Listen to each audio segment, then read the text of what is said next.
Dans cet incinérateur, on jette des produits neufs. 7,5 tonnes de marchandises réduites en poussière, sous bonne garde. Des chaussures de sport, des cigarettes, des médicaments, 100% contrefaits. C'est la 6e destruction depuis le début de l'année, certainement pas la dernière. La contrefaçon touche tous les secteurs d'activité. Et la contrefaçon de chaussures est un des piliers où les organisations criminelles exercent leur pouvoir. C'est une lutte sans fin. Traquer la contrefaçon, c'est la mission de ces agents civils. À gauche, à gauche. Sur ce marché, des parfums attirent leur attention et déclenchent le contrôle. Bonjour, monsieur. À vous. Quelques parfums, on n'a rien d'autre. Au niveau du stock, tout est... Non, j'en ai encore un. Des flacons siglés, vendus à bon prix.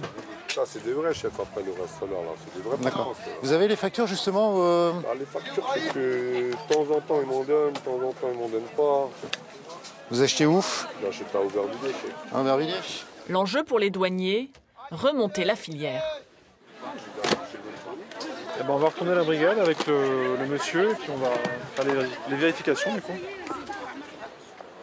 Direction la camionnette du propriétaire des parfums. Les douaniers vont y faire une autre découverte. C'est normal, c'est rien pris. D'accord. Bah, tout ça, c'en est aussi en fait. Reculez. Ah oui, c'est sûr. Les Yeezy Boost. Même pas ça. Ouais, mais attends, il y en a d'autres là-bas. Ah, et même les petits sacs avec. Par contre, ils sont pas très solides. Hein. De retour à la brigade, le décompte peut commencer. 460 articles de contrefaçon ont été interceptés pour une valeur marchande de 37 000 €. Pour le commerçant, les sanctions peuvent être lourdes, plusieurs milliers d'euros et jusqu'à 3 ans de prison. Sans antécédent judiciaire, il s'en tirera avec une simple contravention d'une centaine d'euros. Figure-là, c'est la bonne ou pas? Ouais. L'an dernier, 5 400 000 articles ont ainsi été saisis dans la rue et de plus en plus sur Internet. À l'aéroport de Roissy, dans la zone de fret, 600 000 colis arrivent chaque jour.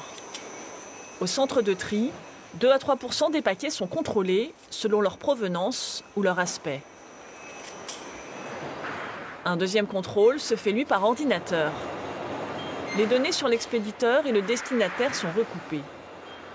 Les colis suspects finissent derrière ces grilles, véritable caverne d'Ali Baba.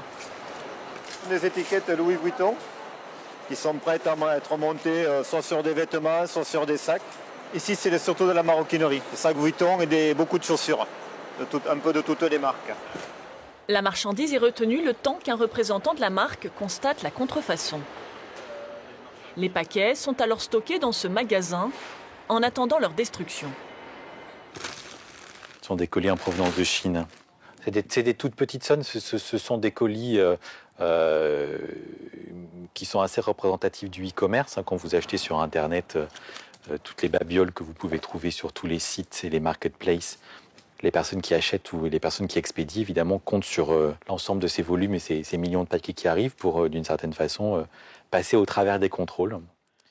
À Roissy, 1 130 000 colis ont été saisis l'an passé, une goutte d'eau.